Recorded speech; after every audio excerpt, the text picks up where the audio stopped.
Hello, I hope you're doing well and had a chance to read some good things in August. This is a video giving some quick thoughts about everything that I read over the past month. The highs, there were some really spectacular books, among some of my favorites that I've read so far this year, and there have been some lows, so I'm gonna get into all of that. Now, for about 10 days in August, I was in Ireland, so I just got back recently, and I was there on holiday with my husband, and of course Ireland is just steeped in this great literary tradition where there are many markers of it. I went over the Samuel Beckett Bridge in Dublin, and then there on the ferry I took over from Wales, it was called the James Joyce ferry, so it's just like so much a part of the atmosphere, and I got to read a couple of Irish books while I was there, and read some aloud to my husband, which just, I think, brought them alive so much. But we spent a lot of time traveling around the western coast of Ireland and the countryside there and doing some hiking. And so I went to an island where there were some spots where locations for the great film, The Banshees of Inisherin. And so we went to the actual spot where the actor Barry Keoghan gave his great, like, tragic speech there. And while we were at that spot, I actually recreated it here. So I'll show you that video that I took of me recreating part of that tragic speech. No, yeah, no. I was thinking no. Oh well, there goes that dream. All right, thank you. I'm expecting a Best Supporting Actor nomination any day now. But yeah, and I also got to meet a donkey while I was there, you know, just like in the Banshees of Inisherin. So that was really lovely too. But such spectacular landscapes, and so since my husband likes to drive and I like to read aloud to him, and I'm lucky enough I don't get car sick while reading aloud, and so I finished reading him Tell Me Everything by Elizabeth Strout. Now, we had started this on our previous holiday, but finally had the time to actually finish this novel, which is such a pleasure to read. And I don't know, because it brings together so many of Elizabeth Strout's characters from her previous books. And I don't know what it would be like reading this book without having read Elizabeth Strout's previous fiction and having known these characters and a lot of the dramas that they were involved in. And so yeah, I can't really judge if you've not read her books before, if this would be a good one to start with, because I really don't know what the reaction would be like. But we follow the characters of Lucy Barton and Olive Kitteridge and Bob Burgess, and this is a novel primarily about Bob Burgess, and there's a mystery at the center of the novel where there are some new characters introduced, and there's a case that Bob gets involved in, and there is, you know, a mystery to that, although it's not all that mysterious, and it's really more about how the themes and emotions that come out because of this case, how it relates to the characters' lives, because the bulk of this novel is primarily made up of conversations between many different characters, not just those three central characters, but many different characters. But there are a lot of conversations between Bob Burgess and Lucy Barton as they go on walks and chat with each other, and which started in some of the previous books, but also between Lucy Barton and Olive Kitteridge, and the chemistry in the meeting of these two very different individuals is so enticing to read about, and really fun. And yeah, there are some, it was so emotional, like reading this, you know, especially feeling like I've gone on this journey with these characters for so long, and it shows really interesting different sides to their characters through seeing their interactions with each other. But there are also many minor characters, like there was a scene of an old woman caught in a tragic situation, which when I was reading that aloud to my husband, I started crying because it was so emotional, and he had to stop and be like, you know, this is just a character, you don't need to get that involved in it. But so I got really swept up in this. There were a lot of laughter and some tears while reading this and aloud, and the part of the funnest thing of reading it aloud was coming up with voices for these different different characters. So just to carry on with my my acting chops, I'll give you a little sampling of my voices for the different main characters, and I'll take it from early parts of the book. So I won't be giving anything away. So Olive said, "You don't look a bit like your photograph on your books." "I know," Lucy said it simply and gave a shrug. "Why is that?" Olive said. "Because some professional photographer took it, and also my hair isn't really blonde anymore. That photo was taken years ago." So that's my Olive and Lucy voices. Let me find a Bob section so I can give you a bit of my Bob voice when he's out having one of his walks and chats with Lucy. So Bob said, squinting at Lucy, "You know what I figured out recently? The reason I used to drink too much is because I'm terrified. I'm always terrified. But now I only have my one glass every night. But that's why I have my glass of wine. Terror." He inhaled and said, "That's why I smoke these too. Terror."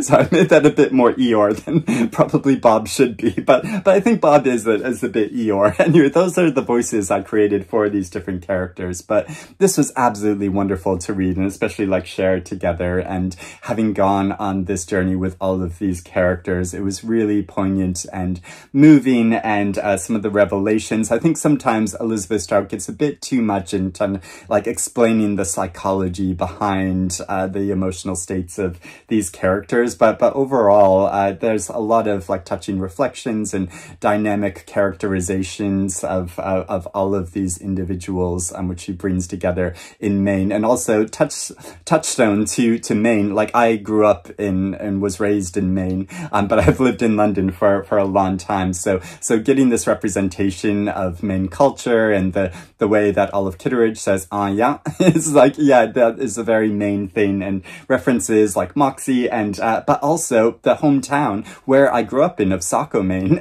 is referenced a couple of times in this book. So that is so fantastic. And also this edition is just so beautiful, and now goes alongside my other copies of the book. Like how beautiful is that of the set. I don't have the entire set. It's a very good marketing on the part of the publisher of Viking to bring them out in this like uniform way, because now I want to get editions of all of these books so that they can all neatly line together on my shelves.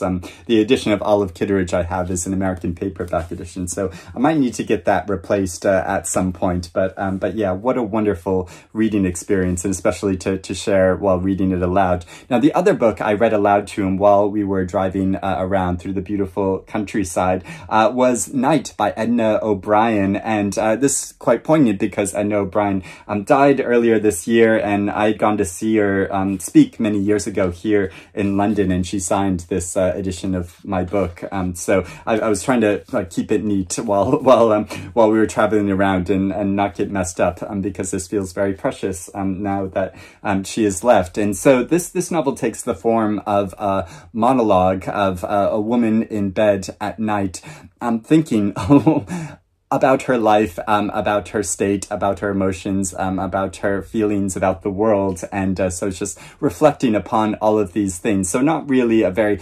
plot-driven novel, but more meditative book, thinking about all of these experiences, a kind of like Molly Bloom style monologue. And so, yeah, made it really great to read aloud. And I'm not going to read aloud from this because it's hard with all of the Irish phrases and terms, and to not go into an Irish accent, and I'm not very good at accents, so I won't subject you to that. But I will say, yeah, a lot of those references were really fascinating to read about, and just brought her character so much alive, and shows how she's like so steeped in this culture, and it has this kind of singular voice. And she's reflecting so much about like her affairs that she's had in the past and conflicts she's had with families and different individuals, and but has this very independent streak and this really wicked sense of wit, and which is just such a pleasure to read about. So lots of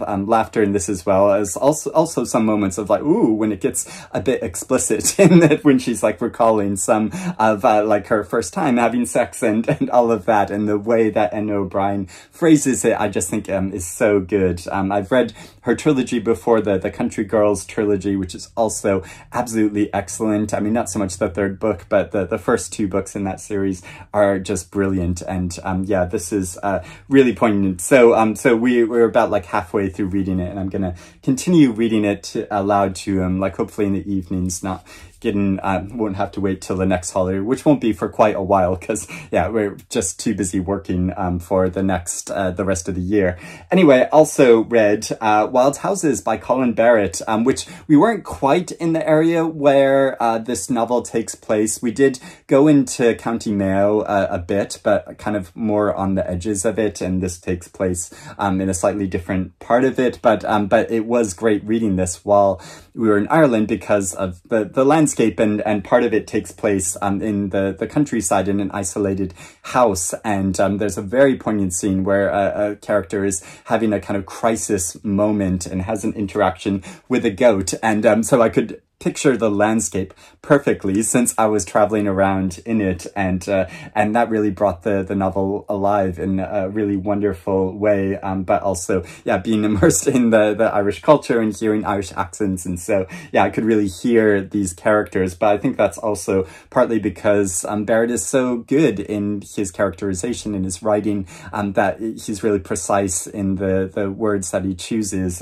so I could really feel these characters. And so really involving, like, quite gripping story involving a kidnapping of a teenage boy whose older brother owes some money to a gang, and so they kidnapped this boy and tell his older brother that he better pay up if he wants to see his brother again. And so we follow the very tense interaction of his captors and the man whose house that they take him to.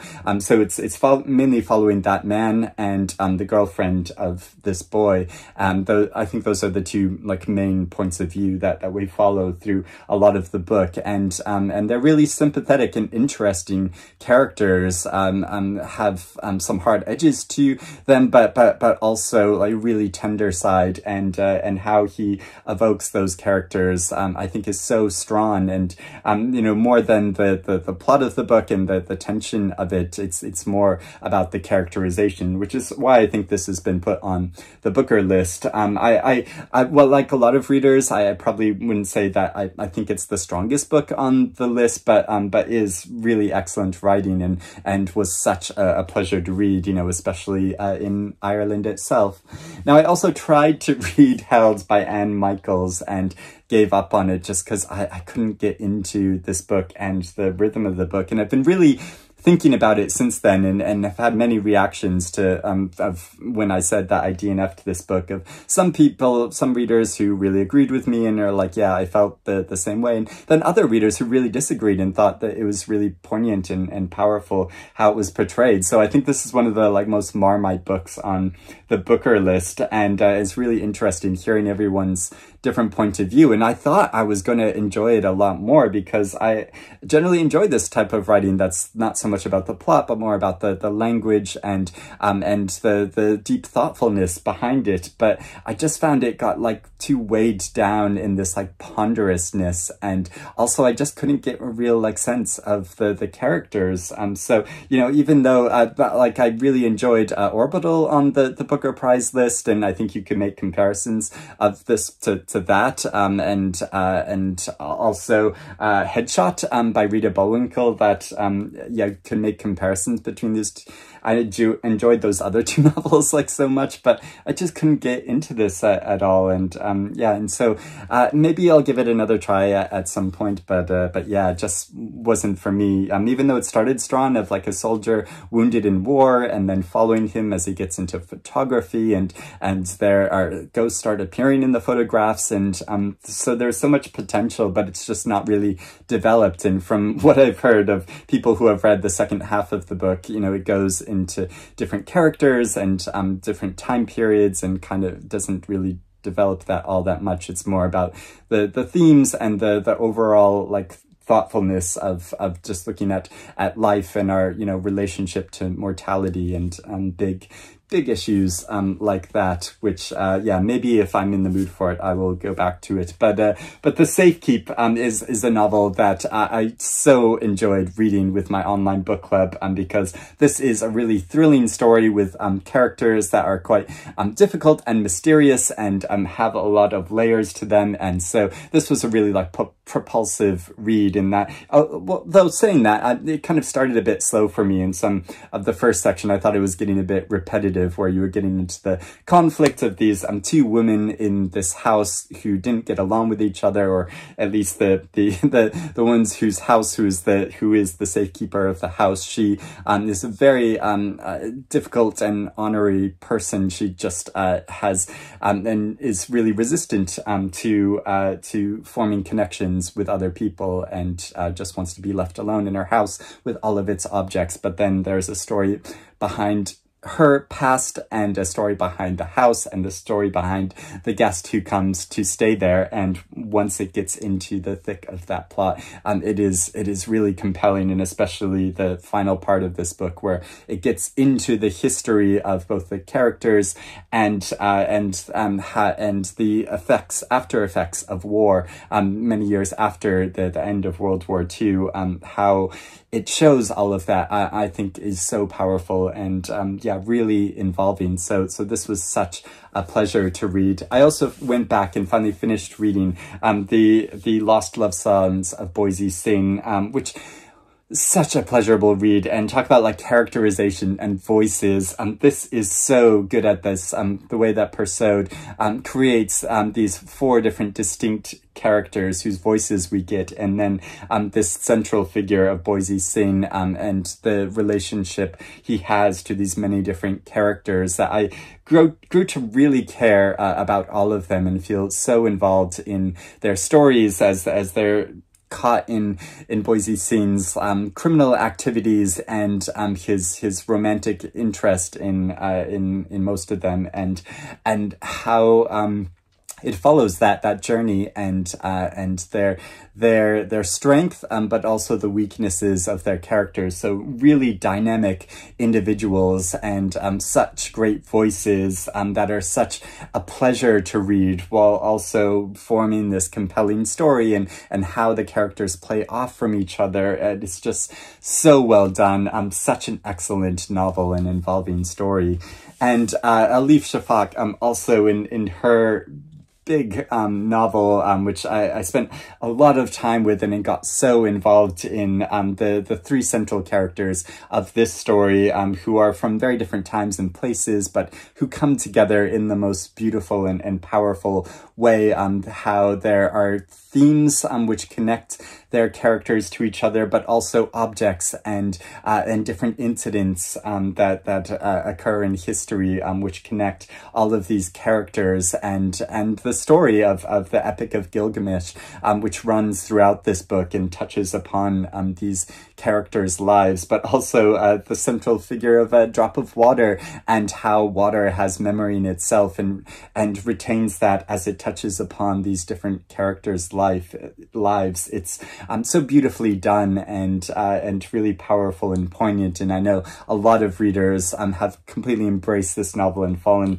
in love with it. And even though I've read a number of Elif Shafak's other novels, I want to go back and explore more of her back catalog. And also the inside cover of this book is so beautiful, of how it runs from this like deep watery blue to then this like sky white color. It's just so poignant how that goes along with the rest of the book. And also I forgot to mention when I made a separate video about this. There's a whole acknowledgements section where Elif Shafak talks about all of the influences and reading that she did of research that went into this novel and references for it. So it makes for further reading, because there were so many elements of this book that I want to know more about this subject matter and this history. And so I think that it's great that we have this like list of books of kind of jumping off point to read more about all of this. And I also read The Curse of Pietro Houdini,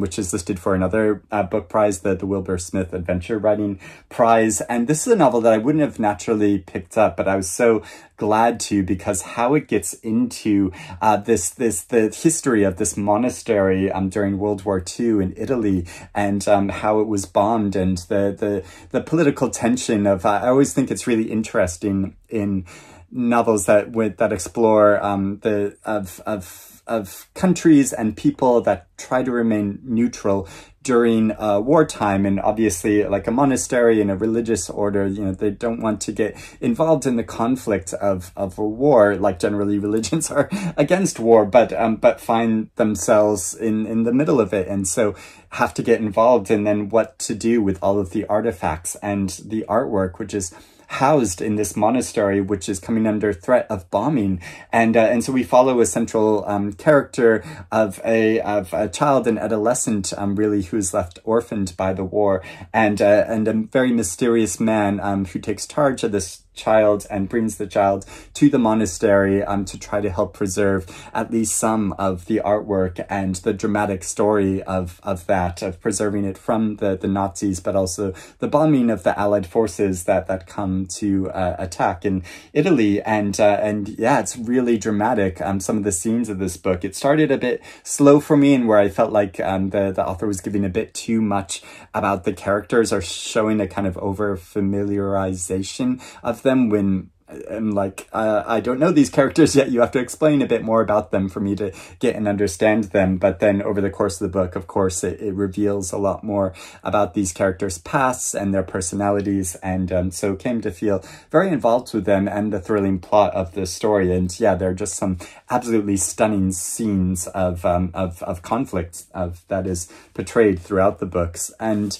I also read Saltblood by Francesca de Torres, which I loved so much. This adventure story of going to see a pirate adventure, set centuries ago, and a woman who starts off as a sailor, pretending to be a man, and then becomes a pirate eventually, and how this gives such a different perspective on history and gender, but also of pirates in general, of having these very stereotypical notions of what a pirate is, and thinking of pirates and the collective that they formed almost as an alternative society, rather than the colonial forces, which were, spreading across the world at the time. And of course, that doesn't excuse what some of the pirates did of the looting and the murder that they did, but thinking about the organization of some of these pirate communities, how they could offer an alternative to the mainstream society, which was in some ways much more repressive. And that's just so interesting to think about. And obviously wasn't like a universal thing about pirates, but the specific pirate kind of collective that she portrays in this, it's so interesting how that is done. So I thought this was such a powerful novel. I felt so involved in both the plot and the characters of how it develops and shows their story, and especially the central figure herself, and how she moves between many different lives, forms of life throughout the course of her existence. Is just so powerfully portrayed, of taking this real life figure from history, which we don't know all that much about, and then expanding upon it fictionally, just from a few little details that are known. So fascinating and interesting. And again, there's many different books about the real history of it that the author cites at the end that then can go read up more on and find out more about this. So those are all of the books that I read or partly read over the past month. But I would love to know if you've read any of these books and what you think about them, or if you want to, or if you're interested in reading them now after hearing me talk about them, or if you want to let me know about some of the things, some of the best things or maybe the worst things that you read over the month of August. I would love to hear about that as well. But I hope you're doing well and reading good things, and I will speak to you again soon. Bye-bye.